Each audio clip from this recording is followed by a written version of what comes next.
Well, welcome to Ifri and welcome to the first in a series of 2 webinars, which will be dedicated to various impacts of the COVID-19 pandemic on Japan and the European Union. Next week, 1 week from now, we will be discussing the impact of the pandemic on global health governance. But today our focus will be on the digital transformation triggered by the pandemic in the EU and Japan. The COVID-19 pandemic has been a reality check for the companies that had been so far reluctant to embrace digital transformation and found themselves to some extent wrong-footed and totally unprepared. Several studies point to a strong correlation between the degree of digitalization of an economy and its resilience to the economic shock induced by the COVID-19 crisis. In particular, there is a recent study by Euler Hermes, the insurance company, which suggests that digitalization played the role of a shock absorber in the context of the COVID-19 crisis. So there are therefore two connected lessons to be drawn from this crisis. Number one, the COVID-19 crisis has highlighted the superiority, or at least the greater resilience, of highly digitalized economies. And number two, and as a corollary, it has also accelerated a digitalization trend that had been ongoing for some time already. Of course, going digital is in and of itself is not a panacea to cure all problems arising from the pandemic, but it can undoubtedly be shown to help businesses better weather the storm and most probably come out of it on top. But in order to go digital, companies have to operate in an enabling environment. And this is, I guess, the level that we will be examining in more details in the discussion. We will be looking probably more at the public policies in the EU and Japan, which will allow this digitalization. So for this discussion, we have 3 panelists who will provide complementary perspective on the issue. I will introduce them in order of appearance on stage, as usual. So our first panelist is Motohiro TSUCHIYA, who is Professor and Dean of Faculty of Policy Management at Keio University in Tokyo, and he will be providing the Japanese perspective on this issue. The second panelist is Reinhilde VEUGELERS, who is Senior Fellow at Bruegel in Brussels, and a full professor at the Catholic University of Leuven at the Department of Management, Strategy and Innovation. And she is also a non-resident senior fellow at the Peterson Institute for International Economics in Washington, D.C. And she will be providing the European perspective. And last but not least, Sébastien Le Chevalier, who is professor at École des Hautes Études en Sciences Sociales and president of the France-Japan Foundation, will be making a comparison of the European and Japanese strategies. So without further ado, I pass on the floor to Motohiro for about 10 minutes. And if I understand properly, you will be sharing your screen. So unmute yourself and share your screen, and here we go for 10 minutes. All right, thank you very much. Bonjour de Tokyo. I'm speaking from Tokyo, Japan. So I'm Motohiro TSUCHIYA. I'm teaching at Keio University in Japan. I usually focusing on cybersecurity, but today I want to talk about digital transformation as a political and industrial priority in Japan. So this is a picture of crowded train in Japan, but we cannot see these kind of scenes anymore. So because people are working at home, staying at home, so the stations are less crowded these days. It's unbelievable for me, but so many people started working online. But let's go back to the history. So in September 2000, so Prime Minister Mori made a speech at the National Diet. So he said, the most critical policy for New Japan is IT strategy, that is E-Japan initiative. At that time, so there was a strong rumor that So Prime Minister didn't understand what is IT. So in a private conversation, he said, what is it? So he didn't know the term IT actually. But his policy, e-Japan initiative, worked very well. So we made some innovations in Japan. So the left photo is the iMode. iMode is first internet connection on the mobile phone. It's very common today's world, but at that time, people were using mobile phone for just conversation, not for texting or other digital communications. So the right side is the first camera on the mobile phone. So people say, oh, I don't want to use a camera on the mobile phone. But today, every smartphone has a camera function. It was a good example of Japanese IT innovations. And this chart says a percentage of fiber connections, optic fiber connections at Japanese houses is the best one in the world as of December 2008. So we made a good success in IT world in 2000s. But COVID-19 came in late 2019. It revealed slow adoption of digital technologies in Japan. We call it DX or digital transformation. So we found that we need enough bandwidth at home. We need secure connection at home. We need environment where we can focus on at home. It's quite difficult because Japanese houses are relatively smaller than other countries, especially rented houses, rented flats are very small in Japan. People want to go out, but they have to stay at home. And we found other three obstacles for digital transformation. The first one is hanko or stamp. It was easier than signature when you did a lot, but do we really need it for teleworking? So some people were forced to come back to their offices to get authorization with hankos. Is it really stupid? They want to stay at home, but they were forced to come back to offices. It's not a good example. We are lagged behind. The second example, this is a picture of Tokyo metropolitan government. So the Tokyo government is counting every infected person every day. So they are getting a lot of data from lower municipalities. And we found that, so they were getting data by fax machines, not email, not digital version. They were getting a lot of fact sheets every day and they are counting the number by hand and they made mistakes. It's unbelievable. We are lagged behind. The third example is Cocoa. Cocoa is a mobile app. It's a short version of COVID-19 contact confirming application. It's just a contact tracing application. Many of us installed this app on our mobile phones, but we found that this app is not working. 4 months. It didn't work on Android mobile phones. It didn't work on iPhones. It was a big shock for us. So contact tracing was not working in Japan. This is a third example that we are lagged behind. Last year, in September 2020, Prime Minister Suga came in. He said his administration's priorities are DX, digital transformation, and cheaper mobile phones. We're very happy. Okay, we have to wait for that.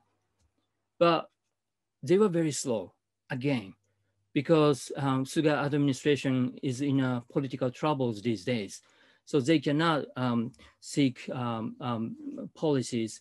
So they were swamped with the COVID-19 and other political issues. They cannot move on.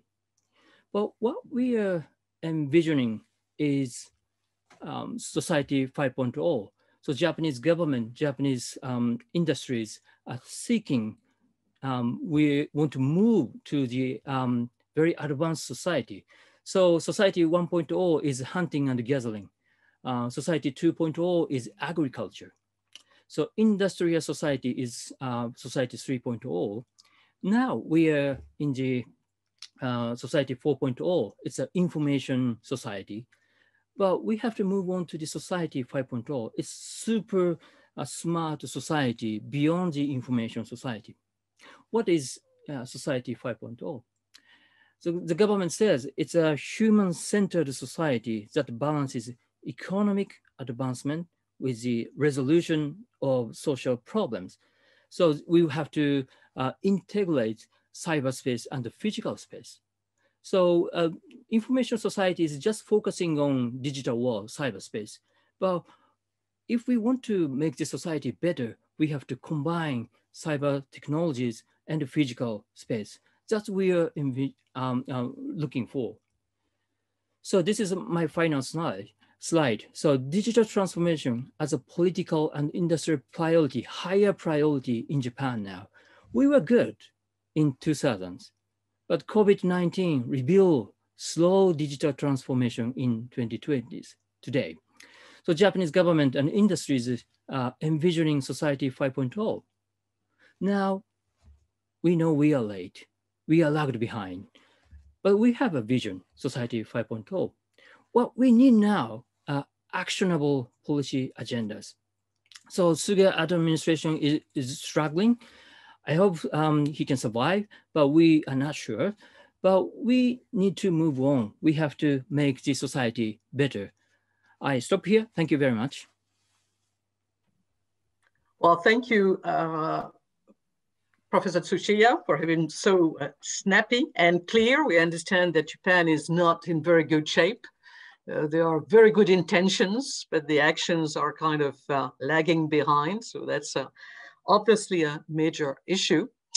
Now we will move on to Reinhilde VEUGELERS to discuss the European approach, and we will see whether Europe is doing better than Japan or not. So Reinhilde, the floor is yours for about 10 minutes, same thing. Okay, thanks for giving me the opportunity. But just 1 second, let me remind the audience that they can pose their questions through the Q&A facility at the bottom of the screen. I guess that everybody's used to that now, but don't hesitate to ask your questions in written form. So Reinhilde, sorry for that, the floor is yours now. Okay, so I want to concentrate on the EU recovery plan for the medium term post-COVID. And like Françoise already said, this post-COVID will look differently than before. Will be much more emphasis on resilience.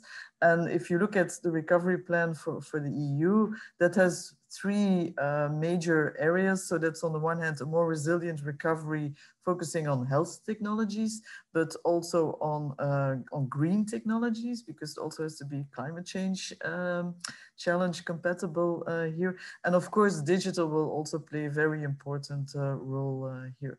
But what's very important for that resilience, I think, is really that we have the science and innovation machine really centrally placed for all of these three different technologies here, because it's clear we will need new products, new services, and also new ways to produce, to supply, and to consume here. So this science and innovation machine really has to be at full speed here. This involves not only the science and innovation machine for digital technologies, but also for clean technologies, also for health technologies. And so that explains the three pillars for the EU recovery plan, I think. But what one first comment I have on that is that it's sometimes a bit too much three separate lines. And I think it's very important that we connect also these dots here. The digital technologies will be very important for clean technologies and for health technologies. So it's the mixture of these different technologies, and crossing these disciplinary lines will be very important.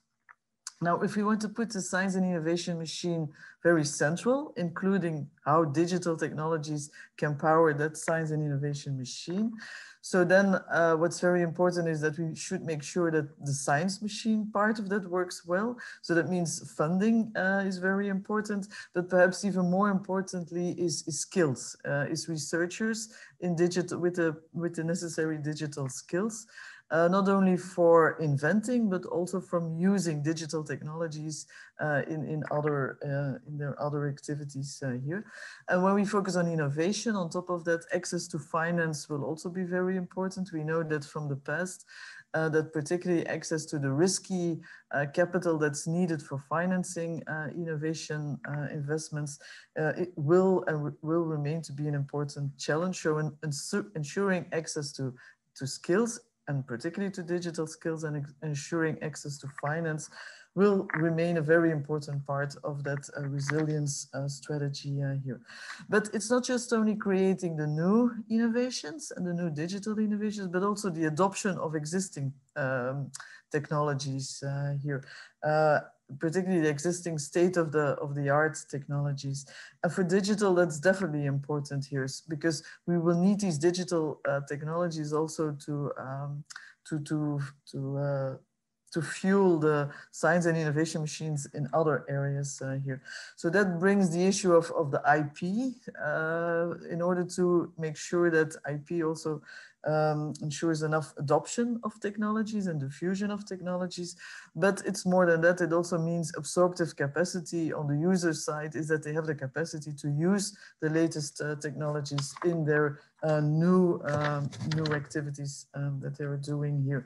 And then if we look at the situation before, in terms of this adoption of digital technologies, which I think is really also a very important part of this post digital agenda. This adoption of digital technologies was really showing an increasing, growing digital divide, where you had a lot of front-running companies that were forging ahead, leading not only in the creation of new digital technologies, but also the adoption of those technologies. And then you had also the bottom part of companies, and particularly SMEs and older SMEs, which were actually not adopting, and also without any plans to adopt. So we had a growing digital divide. Now, you could, and so for instance, survey evidence of the EIB really nicely illustrated that growing divide that was the case in the EU, but also in the US, and sure also in Japan, although the survey didn't cover that. But so the problem there was definitely also, would actually the current COVID crisis be now making this divide even deeper, or would it be a way to catch up?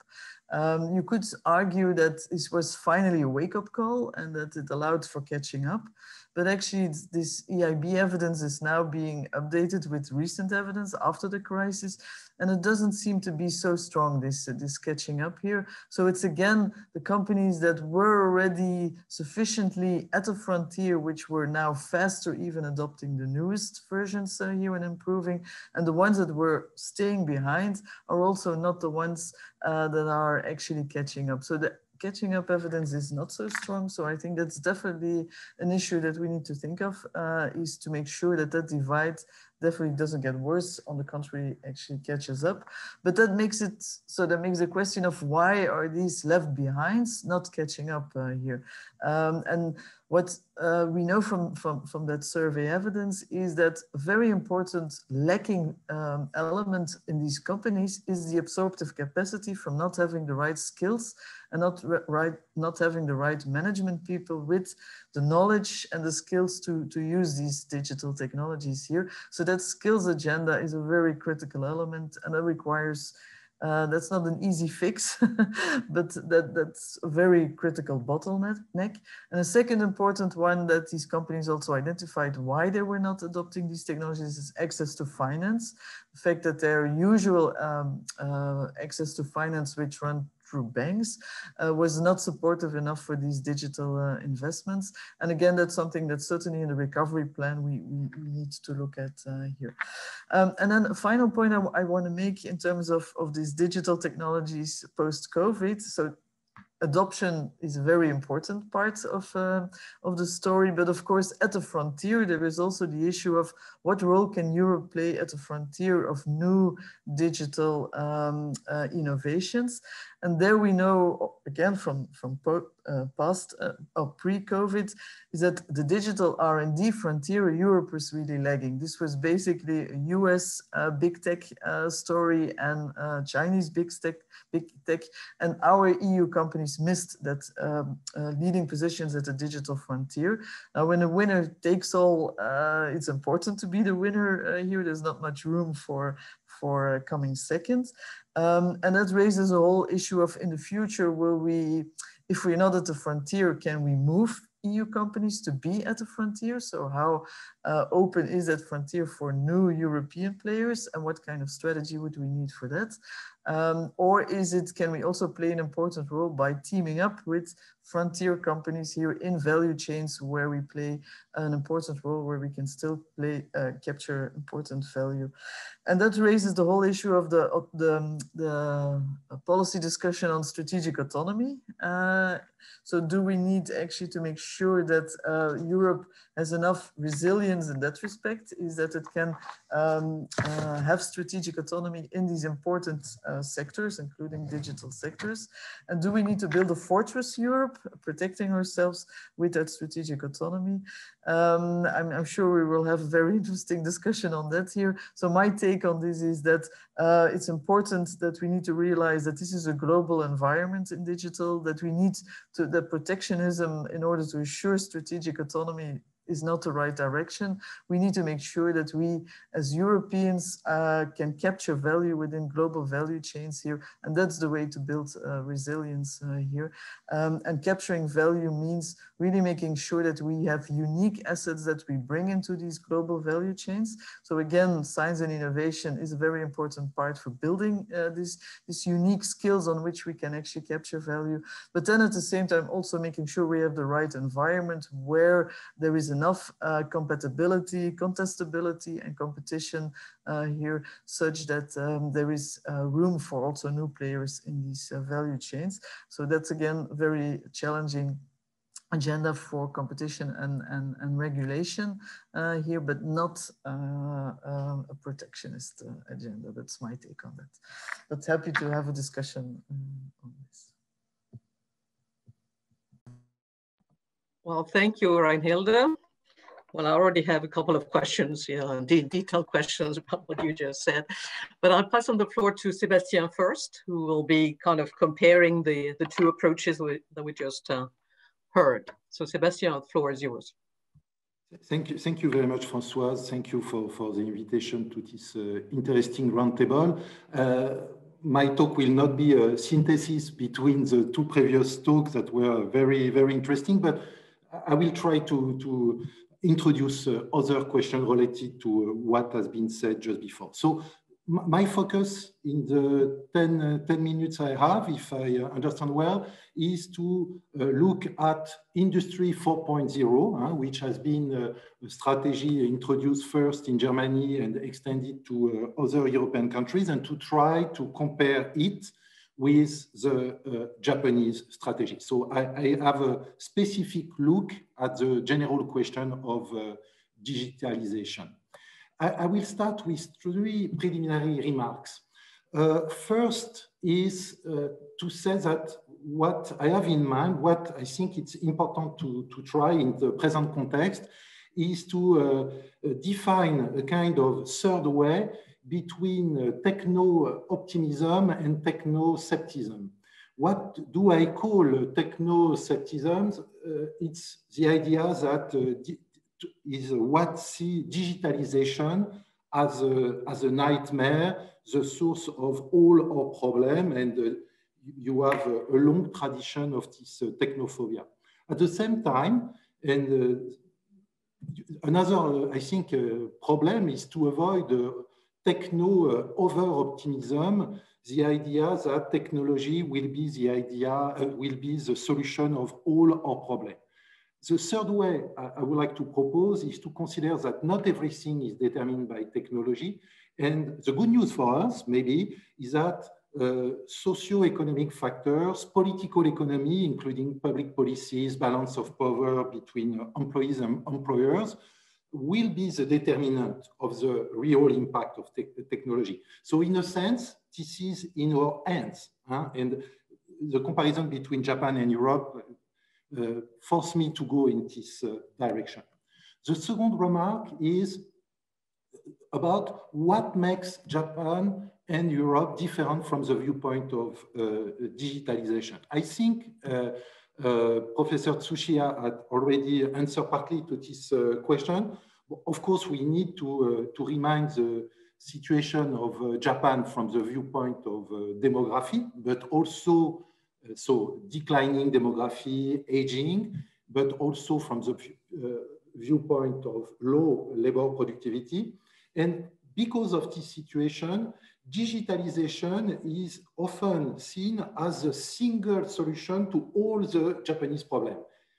And I would say it's maybe misleading. And the good news in Europe is that the pressure from this viewpoint is less strong. Another point, and it was very much visible in the presentation of Professor TSUCHIYA, we often view Japan in Europe as the most techno-oriented country with a lot of gadgets and so on.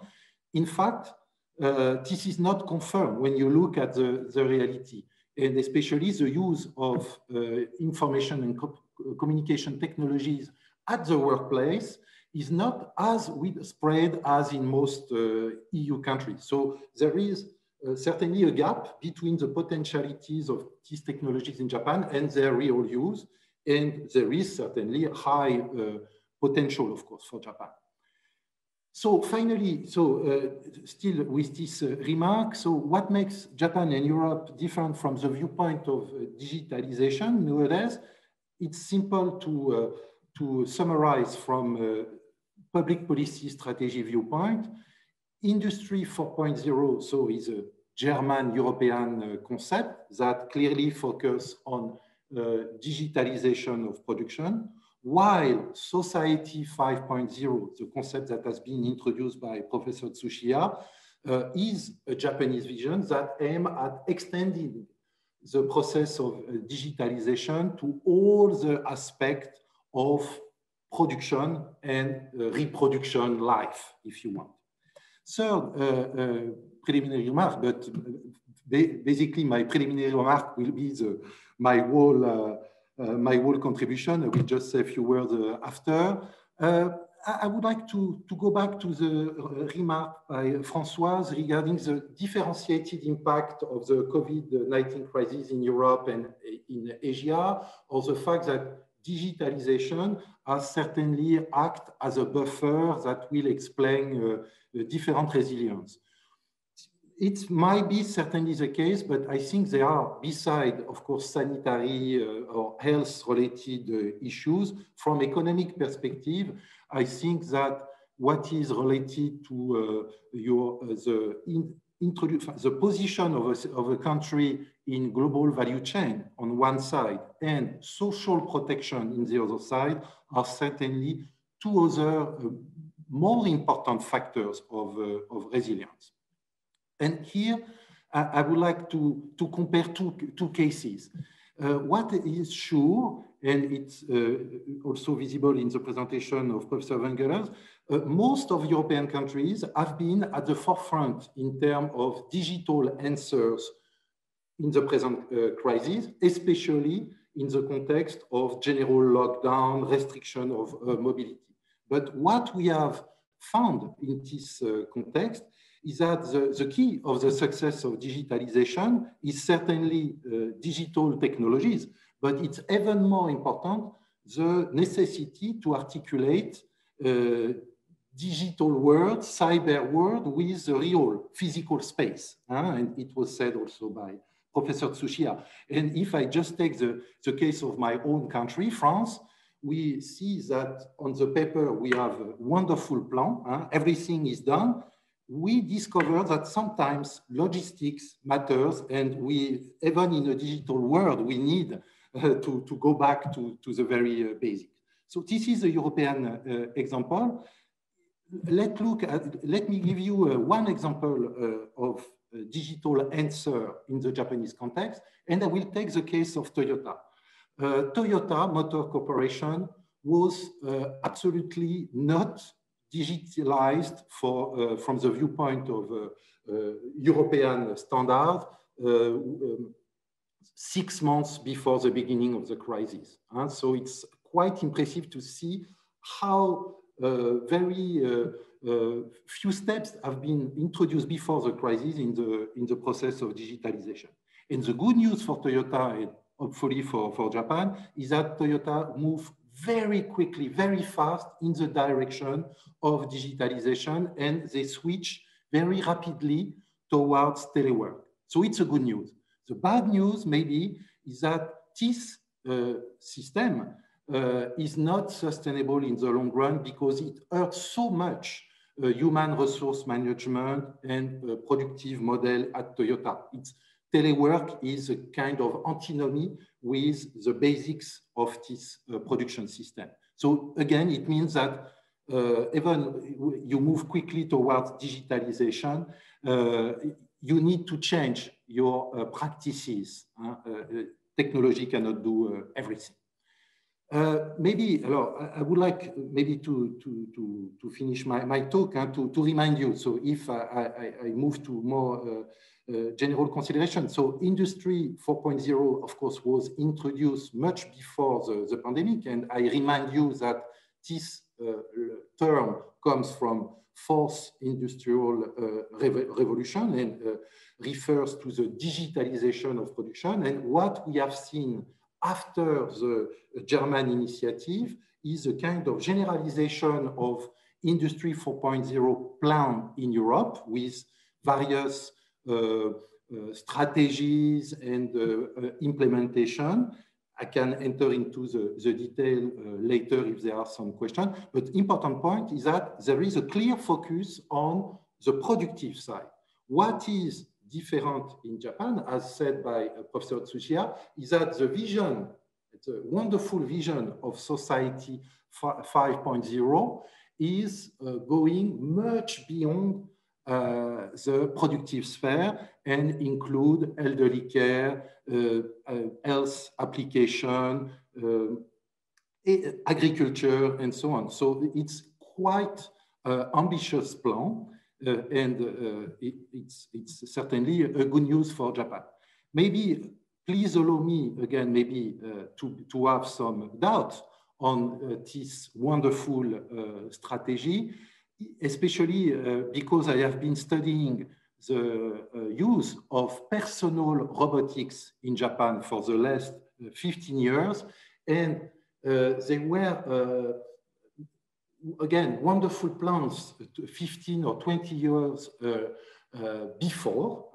And when you look at the way they are used in care centers, when you look at the way they have been applied to the concrete world, we can imagine that we are very, very, very far from society 5.0. So what we need to discuss now is how to implement this strategy. I will end my talk maybe just to mention 3 points that should be discussed. First, this is related to work. So digitalization has shown the way how it's possible to change the work for the better, but also how it's possible through digitalization to worsen the working condition. And I refer here to a work of a French scholar with Italian origin, Antonio Casilli, that described the digitalization as the coexistence between technologies of the 21st century and labor relation of the 19th century. And so again, technology itself will not solve all our problems. So what we need, and this is, I guess, what we are maybe contributing to in the case of this roundtable, what is important is to have a democratic and well-informed debate on the impact of digitalization on our lives, working life and private life. And I think we cannot escape to this debate to reach the best use possible of this technology. Thank you for your attention. Well, thank you, Sébastien.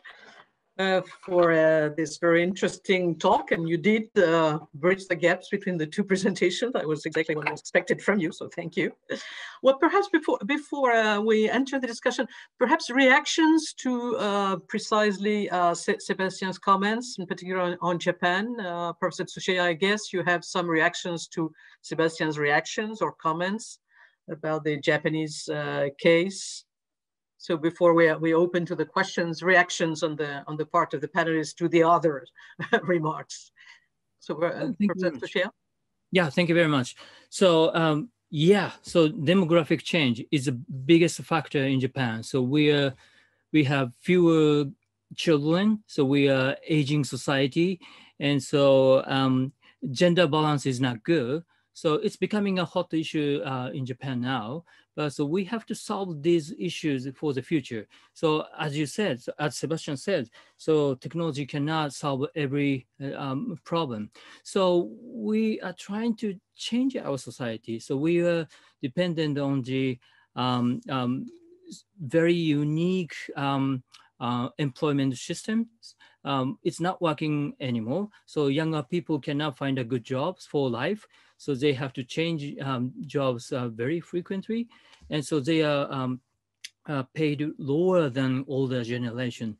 But older generation retired and get a lot of pension money, but younger people cannot get it. So in my generation, in my age, cannot get full pension when I retire in the future. So younger people are desperate. So why we have to work for the older generation? That's a very strong frustration in the society. So that's why we are expecting a lot from technologies, including AI or autonomous technologies or other things. So I personally, I do not believe in the possibility of AI, artificial intelligence. So it might work in a very narrow areas, but it cannot change everything in the society. And now people are staying at home and working at home, but they were missing communication. So nomu is drink in Japan. So drinking communication after work was very popular in Japan. Maybe it's not a part of the European American cultures, but it was part of our business life. Now, so we cannot communicate after work with drink. So the communication in the workplace, communication at schools is limited. So our society is forced to change with fewer, lesser communication, how we can manage it. So maybe in a countryside of Japan, it was the common style. But in Tokyo area, Tokyo is the engine of the Japanese economy. So the Tokyo is changing a lot. How we can survive this pandemic. And maybe people, so somebody was asking the life in Japan now. So it's quieter and people are frustrated. So we are okay wearing masks because we love masks so much, because some people have hay fever and some people have flu. So we loved wearing masks. It's okay, but we want to communicate. We want to meet people. It's not happening in Japan now. So the society is forced to change. How we can manage this crisis is a big policy challenge. Sorry, I might be long, so thank you very much. No problem at all. Well, we'll come back to a number of questions on Japan and why is it that Japan lagged behind so much. But before we do that, Reinhilde, do you want to react to what Sebastian's comments first, perhaps? Unmute yourself. Yes, yeah, okay. So yeah, I think it's really, was really interesting indeed to see this difference between the EU perspective and the Japanese with this industry 4.0 and society 5.0. But I still would like to make the point that these two maybe should indeed be better connected too here, because of course, for industry, it also matters to develop new approaches and new solutions that work for society as well here. And whatever new societal gadgets or whatever will also have to be produced by industry 4.0. Well, industry economy 4.0 here. So that also, of course, includes a lot of service sectors here. So, and one way to illustrate this is if we look indeed at the whole issue of now health applications and health apps here, if we see the track and trace and all these apps related to that. So indeed, there is still a lot of new developments that need to take place on the technology side on that, making sure we have the right kind of technologies for which these apps can actually be designed in the best way, but then also make sure that consumers are adapting that. And what's also very important is that then the data that these kind of apps create, those data will then also be a very important input again into the industry, but again, industry 4.0, I mean, economy 4.0 here, such that these kind of data that are generated by these apps and how society is actually using that are actually used to the best way possible to generate new solutions and services as well here. And that raises a lot of issues also on who can use these data, who gets access to these data, the privacy of data here. So in that respect, Industry 4.0 and Society 5.0 clearly need to be much better connected. Before we move on to the discussion, I have one question to you, Reinhilde. Yeah, you talked about the digital divide between companies, and I fully agree that there is such a digital divide, that's for sure. But how about the digital divide within the EU? Because we can't talk of the EU as just a homogeneous bloc. And no. There is the one index that is produced, I can't remember by whom, but I guess it's by the EU itself, which ranks the European countries according to this index. And this index includes connectivity, human capital, so skills, which is a key thing, use of internet services, integration of digital technology, and digital public services. So you combine all these 5 indicators into one composite indicator. And then we have very, very different degrees or level of digitalization across Europe, with Finland being far ahead of the others, where Germany is not, well, Germany is not doing terribly good. I'm surprised, to be honest. France is not doing well, but that's to nobody's surprise. And Bulgaria, Romania, Italy, surprisingly enough, and Greece are really lagging behind. So we have this huge digital divide within the EU. So I guess this adds one layer of complexity to the EU situation in contrast to Japan. Yeah. So what do you have to say about that? Thanks for this question. Well, first of all, we don't really have good enough data on all the different dimensions that we need in order to really assess this digital divide and how that means. Like what you also were illustrating, the kind of indicators and rankings that we have, it always has to rely on very imperfect data here. So we need to have better data on that, that's for sure.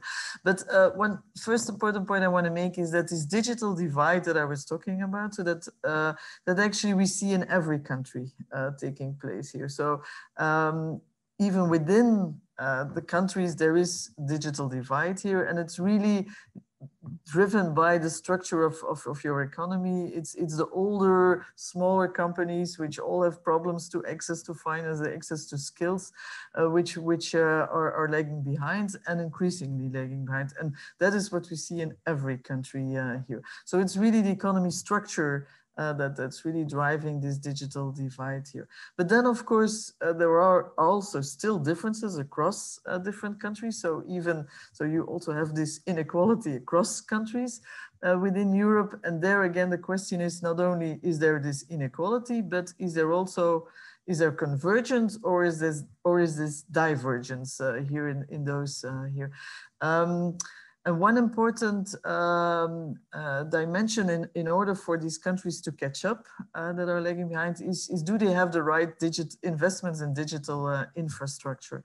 Now here I have to say that gets a lot of attention in policy to make sure that all countries can invest enough in the latest digital technologies, the 5Gs and whatever, in order to make sure that they can catch up.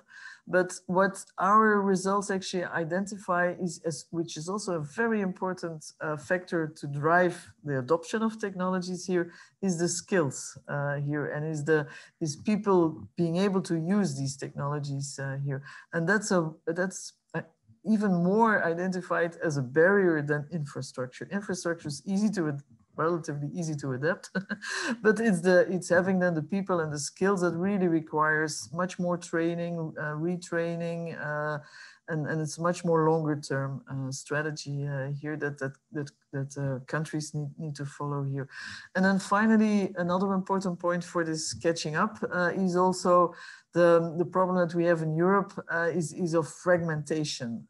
Here is that infrastructure is too much at the local level and not the connectedness of infrastructure here. So still too much thinking in terms of national responses rather than using the EU scale, which is really important for getting much better returns to digital investments here. So the whole fragmentation issue definitely is something that needs to be looked at here and use the EU scale in order to really allow everybody to catch up here, and not being afraid that an EU scale would lead to even more winners take all only. Mm-hmm. Yeah, thank you. I guess, yeah, these 2 points, skills and scale, are very important points, but I guess skills is a key point. And I guess, I mean, this relates to a number of questions. Well, we have a bunch of questions about Japan. And so, Professor TSUCHIYA, there are many questions for you. And well, a couple of them revolve around the idea that how come that Japan, which used to do well, all of a sudden did so badly? So, and we can, I guess, connect that precisely to the issue of skills. That may be one explanation. So do you think that is a valid explanation? But how is it that Japan, which used to do well, is no longer doing as well and is lagging behind, in particular in the absorption of the technology? This is something that is a point that you made, and it is also a point, I guess, that Sébastien made, and this is the impression we got from your presentation, that there is a very wide gap between the plans, which are very nice, and the reality. So there is a gap between visions and actions. So is it connected to skills, perhaps, or how do you explain these wide gaps? Professor TSUCHIYA. Thank you very much. It's a kind of mystery for me. So I still don't understand why we were lagged behind in 2010s or 2020s.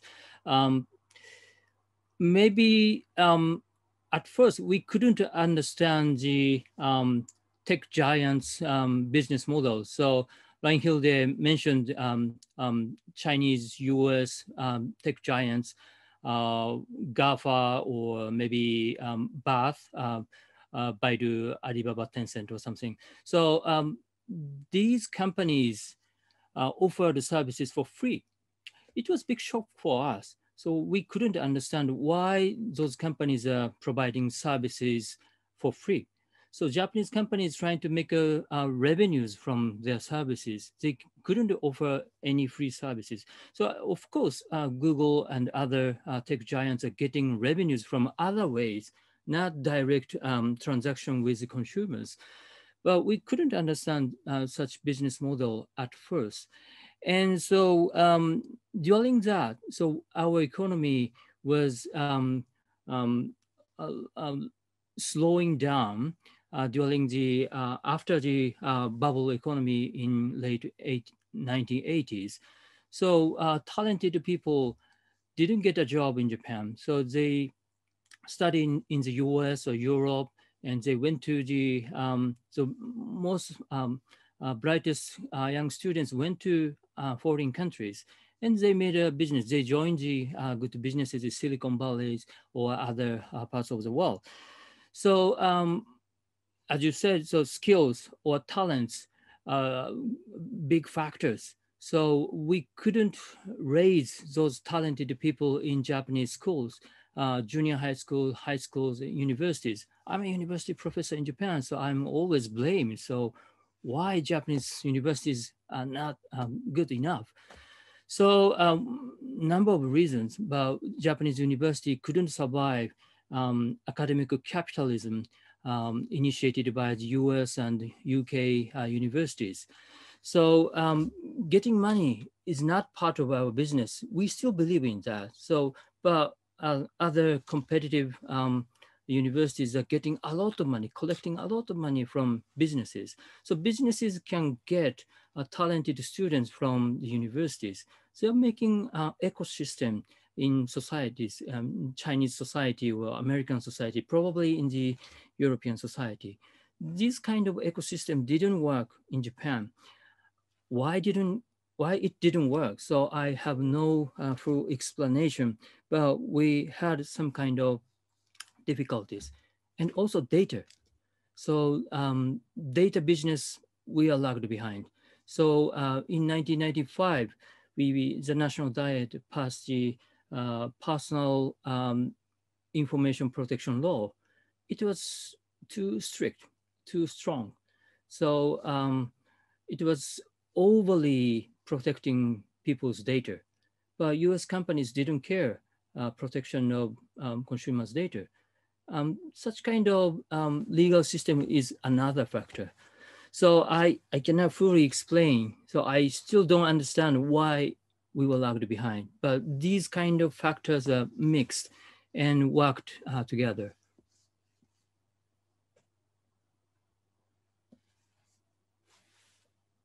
Oops, thank you. Well, there are a number of questions about, well, there are a number of questions, with too many of them. But if I try to summarize or simplify the question that were asked, I think there is one question about this trade-off between openness and security. So what do you have to say about this? There is indeed a trade-off, and so we want to be extremely to have an open access, but then that may be risky.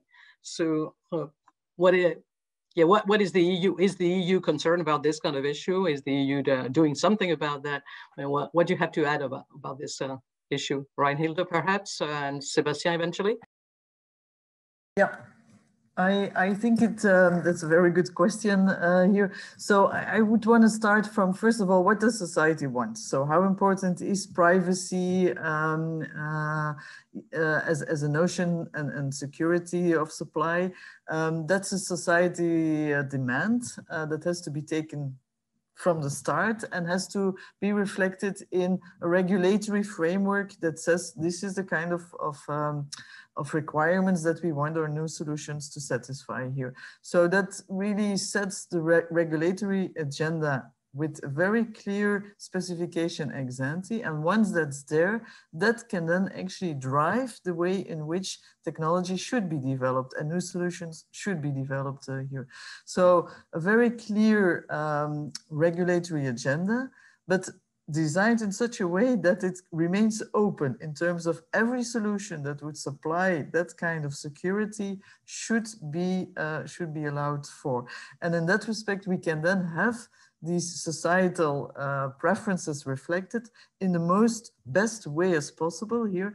And that best way very often will involve enough openness so that we can use the best of knowledge and the best of ideas wherever it's available in order to serve those true societal. So that's for me the way to balance here, with a very clear regulatory agenda that sets ex ante. We want kind of privacy rules. That's how we translate it.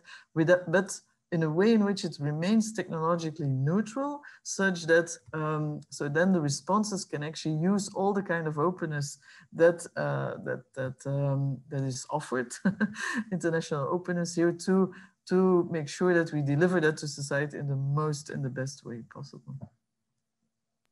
Well, setting red lines, so to speak. Sébastien, do you want to add something on this point? Maybe not on this point, so maybe I may come back later. I found many interesting questions in the chat, so I will join the discussion later when the points are discussed. Okay. Well, there is another issue, and again, it's to you, Reinhilde. I'm sorry for that. And it's about the strategic autonomy. Well, the strategic autonomy, it's a big issue, but I think it has to be put in the context of the Sino-US rivalry. And in this context, then we may then be led to have a slightly different approach to it.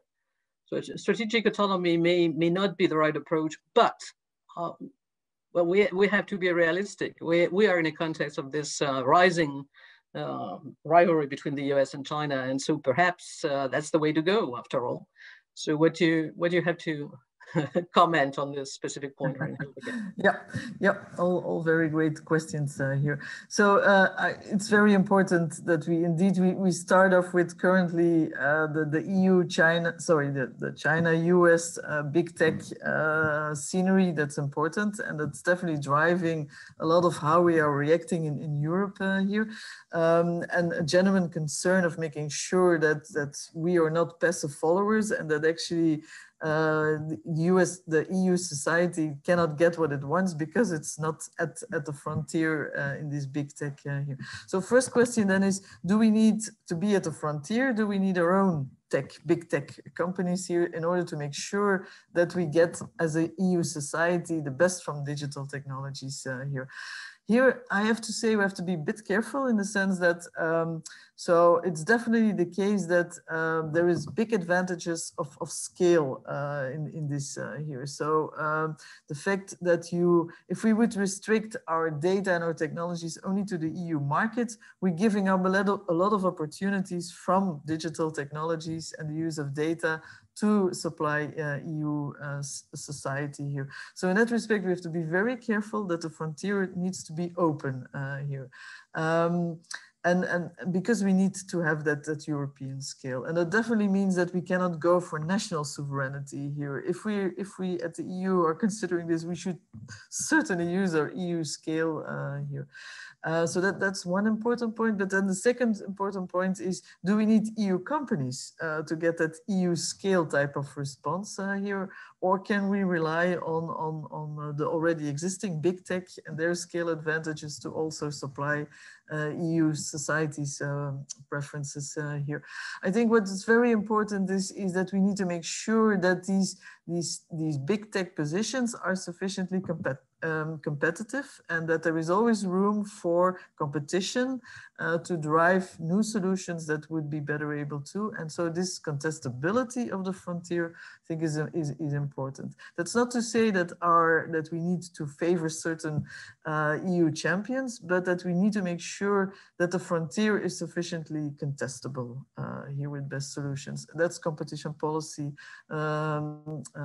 territory that we need to use here, and not industrial policy supporting EU companies, making sure that the frontier is contestable. That would be my suggestion. And then a third point I wanted to make is that for EU companies and for EU society, what's important actually is doesn't necessarily need to be at the frontier in terms of, well, no, it has to be at the frontier, but not necessarily a big tech in terms of platform companies. There is a lot of value to be captured from operating on these platforms here, with a lot of companies that are supplying in that chain here somehow with technologies, but also with services or with applications. And if these applications are really very valued applications by EU citizens and EU society and EU companies, there is a lot of value that can be captured on these platforms. And actually, there is much more value that can be created on the most efficient platforms here. And then you have to make sure that these companies that are supplying these applications capture their value. So that means that these platforms need to be sufficiently open for suppliers of different components of that value chain here. And that means that, again, regulatory agenda will be very important to make sure that these platforms remain sufficiently compatible and open for upstream and downstream services and components to be able to not only be on those platforms, but then also capture the value from that with a fair return from their assets and skills that they bring here. So again, should not only focus on do we need these big platform companies, but most importantly also companies that that can offer services and new solutions on these using these platforms here. And I think there Europe still has a very strong advantage here, particularly if we tie these companies and these new applications to strengths that we already have. Like for instance, in green technology, we have very strong companies here. If they can use these kind of platforms to supply services, new services and solutions, that's the way forward here. So wouldn't only focus on these platforms. Of course, they are very pivotal, but making sure that those platforms can then also be used by companies where the EU can play a very strong role here in the long term. Yeah, thank you. Well, there's a very concrete questions about the most promising areas for cooperation between Japan and the EU in order to enhance digital connectivity. So who wants to go first on this one? Professor TSUCHIYA? All right, thank you very much. Yes, one of my favorite areas is submarine cable. Because Japan is an island country, so we are dependent on undersea cables. So 99% of international traffic goes through undersea cables in Japan's case. So Europe has maybe land line for inter-European communication, but so you are dependent on transatlantic cable within North America. And maybe, so France has a very critical, big, important cable landing station in Marseille. It's huge cable landing station actually. So those cables are connected to the Middle East and India and East Asia, including Japan. So those cables are connected and all over the world. We are dependent on those things. So we are now connecting between Japan and France. So we are using undersea cables, not artificial satellites in the sky. These cables are produced by almost 3 companies. One is US Subcom. Second is European Alcatel Submarine Networks, ASN. And third one is Japanese NEC. So these 3 companies are occupying more than 90% of the market all over the world. But Chinese company is trying to coming into the market. So they are trying to expand the market, especially in the Pacific Ocean. So they are trying to connect small islands, and they are trying to influence diplomatic ties to the US, to Australia, or to Taiwan and Japan. So we have to be careful to make better infrastructures for all the people in the world. So undersea cables or other communication infrastructures must be very secure and must be very cheap and must be very reliable. So Alcatel and NEC can be a good partners for the better connection of the world. So maybe we can expand these area of cooperation to other technologies too. Maybe we do not say 6G after 5G, so we say beyond 5G. So beyond 5G is a strange term, but we are using it in Japan now. So maybe we have another version of future version of the mobile phone technology, maybe it's something else. So we have to make an alliance for secure, cheaper, and reliable products and services. Can I also intervene on this?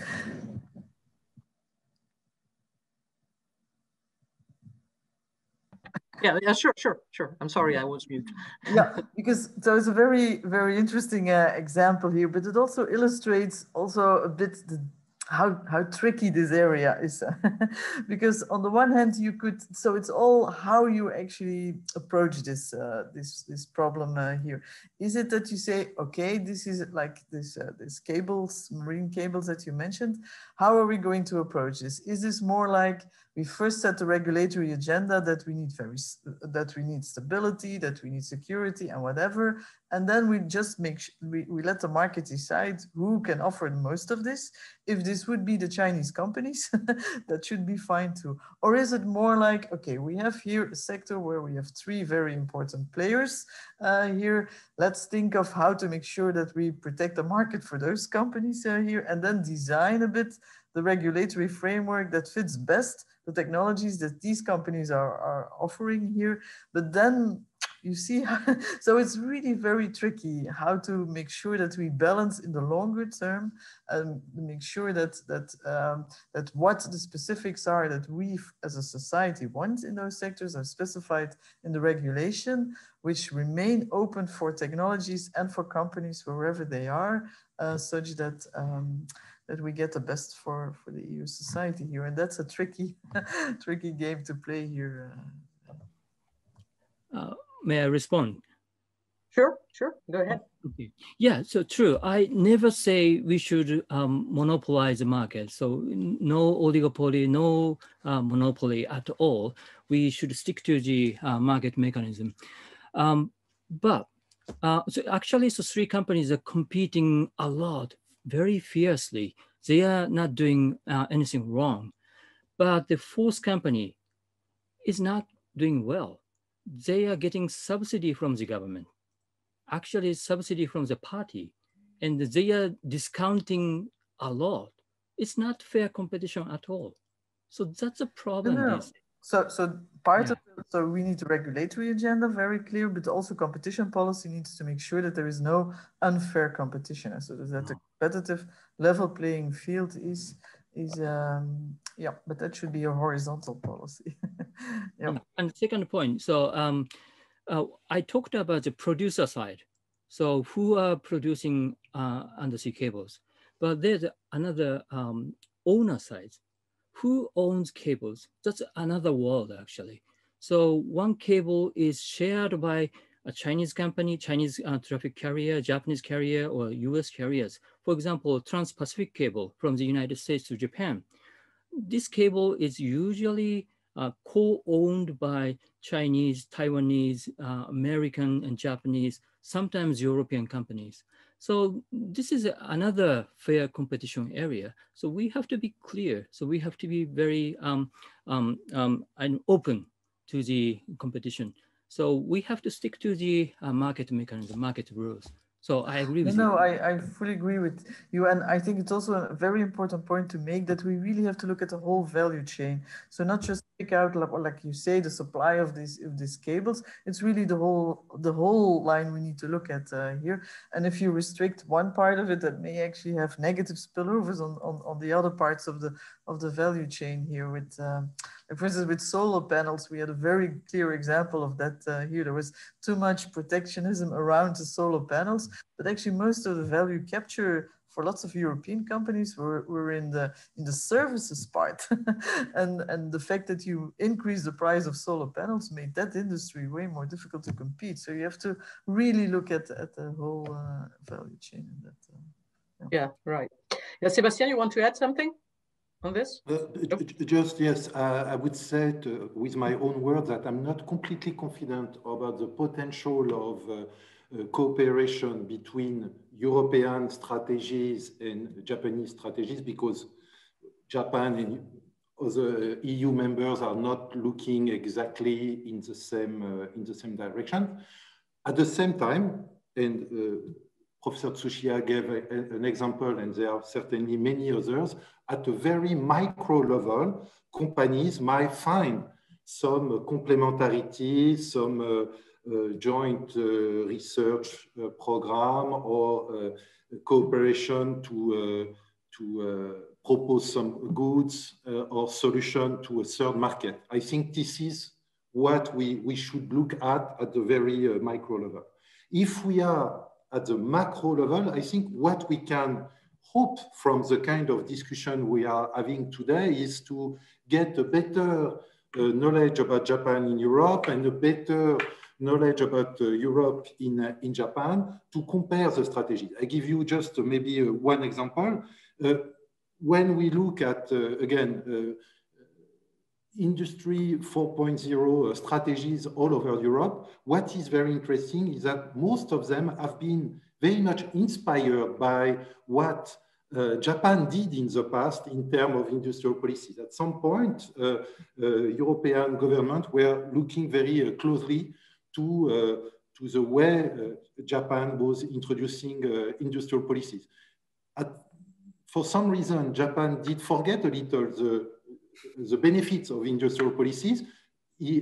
Japanese government did identify the problems of industrial policies, and there are many problems with industrial policy, but they, at the same time, they forgot the benefits, and maybe it's time now for Japanese government to look a little at the benefits and limitation of this kind of industrial policies as the one that have been reminded by Reinhilde. So I think this is the kind of cooperation we may have in mind at the macro level, and let then private companies investigate what the kind of benefits they can get from their cooperation. Can I introduce my experience? So before the COVID-19, I visited Beijing. I talked with the Chinese scholars. At that time, so the US-China technology competition started already. And so I asked a question to Chinese scholars, what do you think about it? And he said, so we are looking at Japan-US trade competition in 1980s a lot. So they are fully investigating what really happened between Japan and US.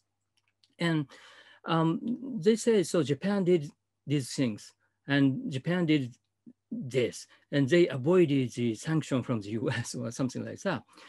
But I said, okay, but we never touched upon national security of the United States.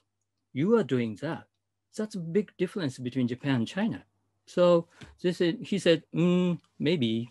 So it's a completely different world, actually. So we are trying to, those Japan-US competition changed the landscape, policy landscape in Japan.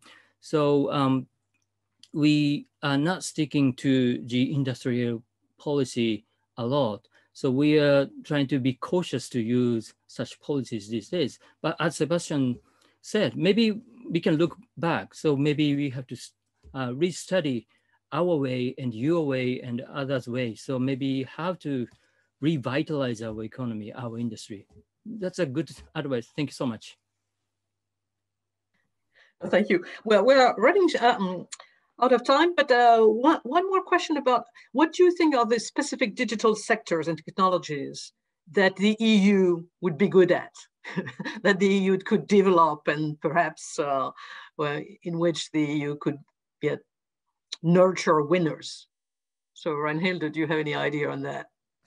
Suggestions, perhaps? Yeah, so again, a very difficult question, I think. So I would be very careful not to be too much top-down picking winners in terms of not firms, but definitely, and also not in terms of technologies here.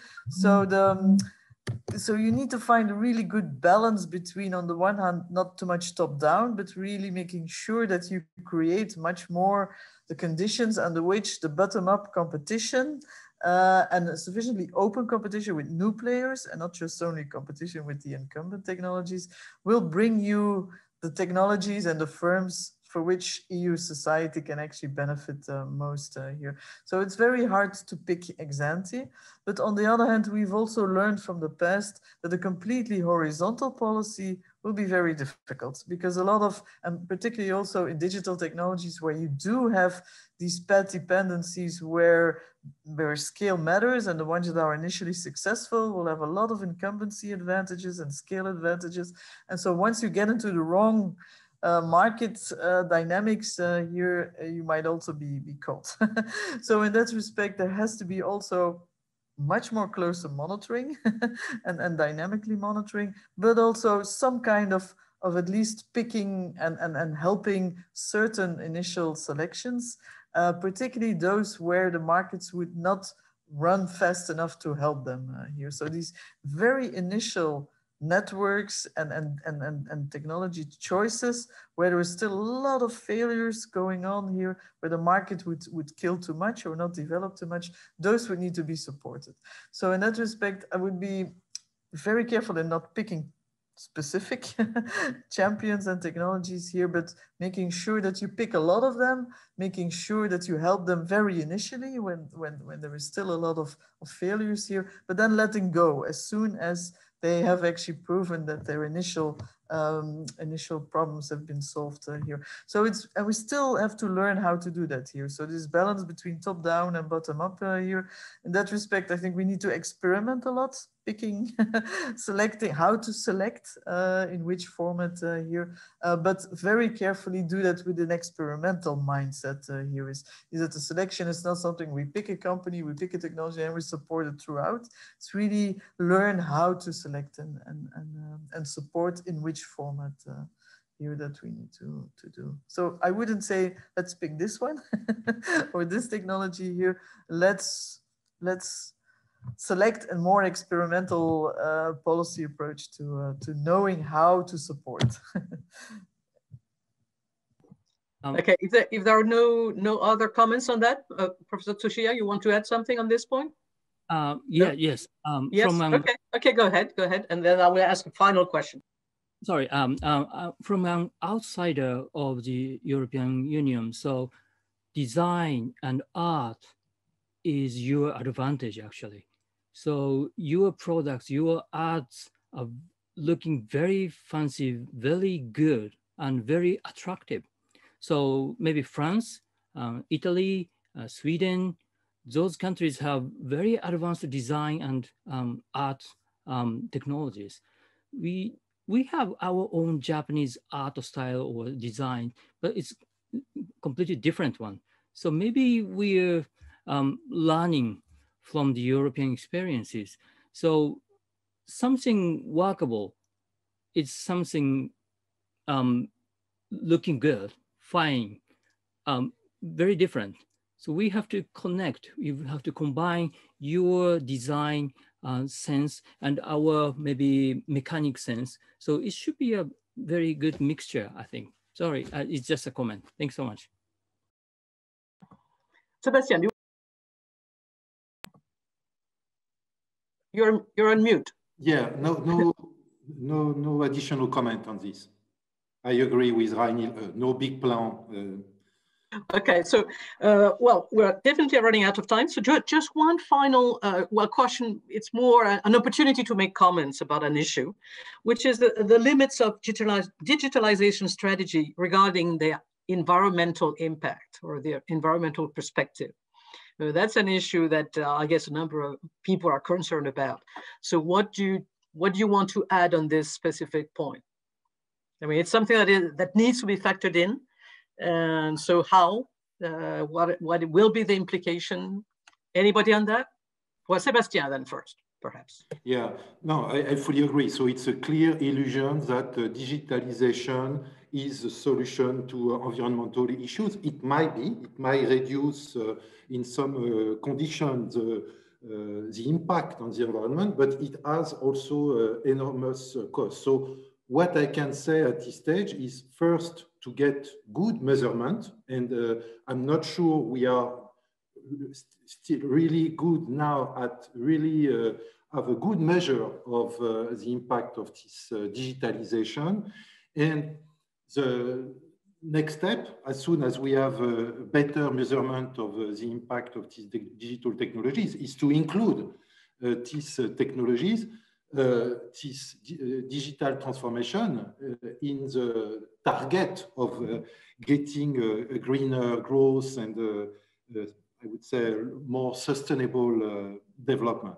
But measurement issue, I think, is important. We are very far from the satisfying measurement so far. Yeah, if I can follow up, and I fully agree with Sébastien on this. And partly, actually, we would need digital technology in order to be sure that we measure this and we get much better data on this collected and analyzed here. But I think this linking of the digital and the green agenda is very important, particularly for Europe, because we have, those are two very important ambitions that also reflect a bit European societies' preferences for how we want our economies to look like in the future here, and connecting these two way more closer, I think is very important. I already mentioned that in my introductory remarks. So I do think that on the one hand, digital technologies can help to get much faster and better green technologies here. That's the way to connect, but also other way around is the contribution of digital to clean also needs to be looked at here. And again, that means setting the regulatory agenda first very clearly. What do we want in terms of green, also for digital technologies and new digital services here, so that we actually reshape the new digital technologies consistent with our ambitions that we have for green here. And it could actually be, again, also a strength of Europe, is that we would come up with new digital solutions compared to the US or to China here that are way more clean and resilient here, that could then also actually offer world opportunities here in other countries that care about this here. So connecting this way more clearly, I think is very important. Yeah, avoid thinking in silos. I mean, that's definitely the key. Professor Tsuchiya, you will have the last word if you want to add something on this specific issue. Of course, thank you so much. So 10 years ago, we had the big earthquake and tsunamis in eastern part of Japan. So a lot of people died. And so my mother's hometown in there, so my families are struggling. But first, I want to thank French people, European people for your assistance to save our lives in Japan. So we are now in a big moment to celebrate 10th anniversary of the victim earthquake and tsunamis. But at that time, so Fukushima Daiichi nuclear plant was in an accident. So we lost power in Tokyo. So there was a schedule blackout. And we were very upset. We are dependent on these electronic devices. Without power, we cannot live, we cannot work, we cannot get education. So it's a really disaster. But now we have to think about how to survive with less energy, so green technology. And we are now thinking about the geology or geopolitics of data centers. So these devices consuming less energy these days. But after connecting to the data centers is consuming a lot of energy. It's a horrible energy. Now, so people are thinking about where to locate data centers. For some people thinking about security issues, data localization, but others are thinking about data consumption. Where to place data centers effectively is another policy agenda we have to think about. Maybe we can start joint research in this area. So how to save energies for our future for society 5.0 or industry 4.0. Thank you very much. Well, thank you, Professor Tsuchiya, for this very last remark, which I think points to a very important issue indeed. And it's an illusion to think that digitalization is not about energy consumption. It can be extremely energy intensive, actually. Okay, well, this was a fascinating discussion. So I thank you all for your participation. I also thank the public for their many questions, and I'm sorry if I didn't take them all. It was impossible. There were too many of them. I tried to regroup them, but I hope I did a relatively good job, but I'm not too sure. So sorry for that. So thank to all of you. And well, if you have an interest in global health governance, join us next week. Have a nice day. Have a nice evening, depending on where you are located. Bye-bye. Very much all. Thank you.